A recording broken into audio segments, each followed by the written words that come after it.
morning. Pumasyal tayo sa ating lakatan kasi talagang lakas ng hangin ngayon.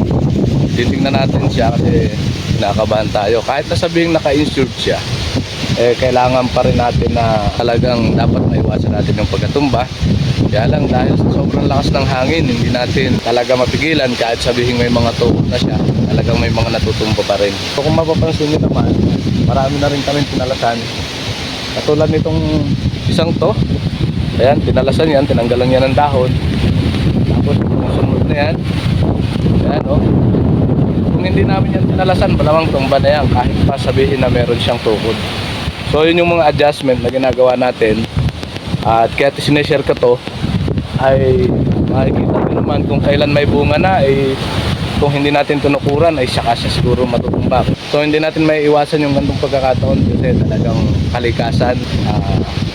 Expected na naman natin na talagang sa loob ng isang taon hindi pwedeng hindi talaga dadaan ng bagyo. Kailangan talaga ay magtalas. Buti na lang kahapon hindi masyadong malakas ang hangin, kahapon ang malakas ay ulan, pero ngayon ang malakas naman ay hangin pero mahina ang ulan. So yun yung nagpapatumba sa ating saging. Kaya ang gagawin natin ay papakita ko sa inyo kung ano yung pagtatalas na ginagawa nila. So ganyan talaga, medyo kailangan lang natin ng adjustment. Pero ang mahalaga na minimize natin yung pagkatumba ng ating saging, lalo't higit kung ito'y may bunga na. So tingnan natin. Ayan, masasabi kong effective yung ginawa natin dahil kung mapapansin nyo, itong iba ko na may bunga na. Ayan. May bunga na siya pero dahil sa tinukuran natin, tinalasan natin, hindi siya natumba. Ayan.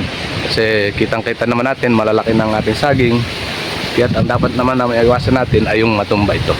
Ayan yung mga ginawa natin para lang at least maiwasan yung ibang matumba. So sa nakikita ko effective naman. Ang kailangan na lang ay medyo bawasan pa ng konti. Bagamat may epekto ito sa ating bunga, pero no choice tayo, wala tayong magagawa. Kasi kaysa naman sa matumba siya. So ayan, ongoing yung aming pagtatalas. Pinapabawasan ko pa kasi talagang lumalakas pa yung hangin. Alam naman natin babad na yung lupa, kaya atin siyang napabawasan pa. Ayan o. So ayun yung ginagawa dito. Kung hindi namin to ginawa, malamang sa malamang halos walang matira dito sa aming sagingan na to.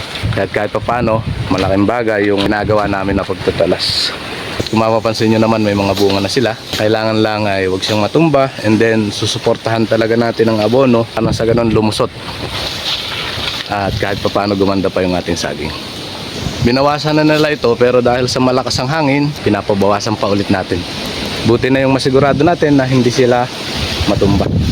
Napatanggalan natin yung mga nabaling sanga, dahon niya. Aantayin na lang natin kung paano pa siya makaka-recover sa susunod na panahon. Magiging content na rin natin sa susunod na after na matalasan na ganito, paano naman natin siya susuportahan para maka-recover.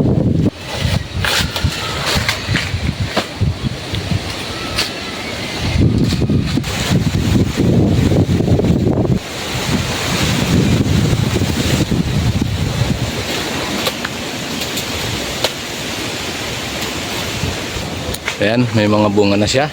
Ayan. Ayan, may blue. Ayun. Then mayroong may puso na. Ayun. At ito pa. Ayan. So wala tayong magagawa dito kundi ating isave para lang wag siyang matumba kahit pa sabihin umunti ang dahon niya. So yun yung kailangan natin gawin pag panahon ng ganito na may bagyo. Ayan. Ayan. Mayroong may puso na. Then ayan.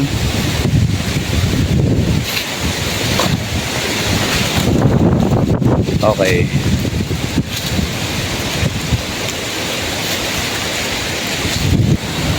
Masakit sa damdamin, parang tutumba pa talaga eh. Bawasan na natin, bawasan at baka hanggang mamaya ayan na eh. Pero wag ninyong bawasan yung mismong yung mismong huling dalawang huli. Huwag na yung bawasan. Kasi yun ang pagdadalhin natin ng bunga pagkawan. Pero maaabunuhan natin ng maabunuhan yan. Spray. Linisan na ninyo, mga ganyan. Ano eh. Oo, linisan na ninyo. Wala tayong magagawa. Kung hindi ninyo ginawa yan, ay lalo na tayong wala na tayo saging.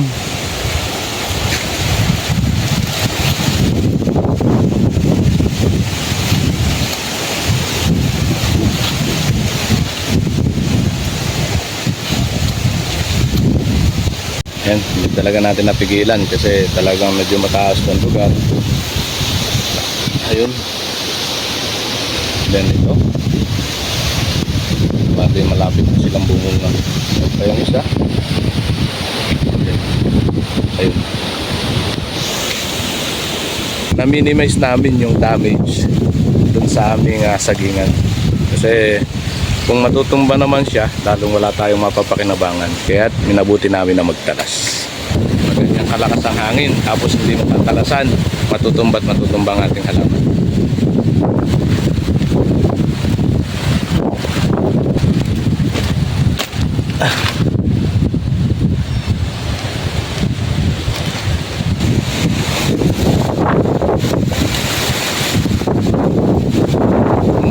Kawayan na yan sa tapos ng hangin na yan.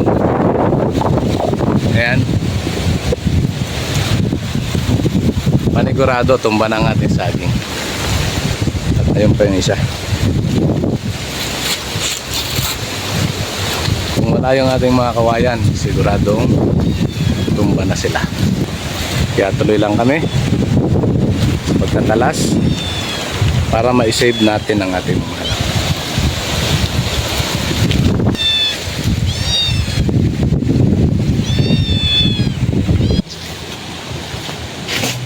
Ayan, bumara na siya. Then ito.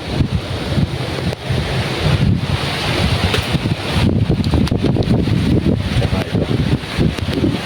So talaga nagtutumbahan ang ating saging.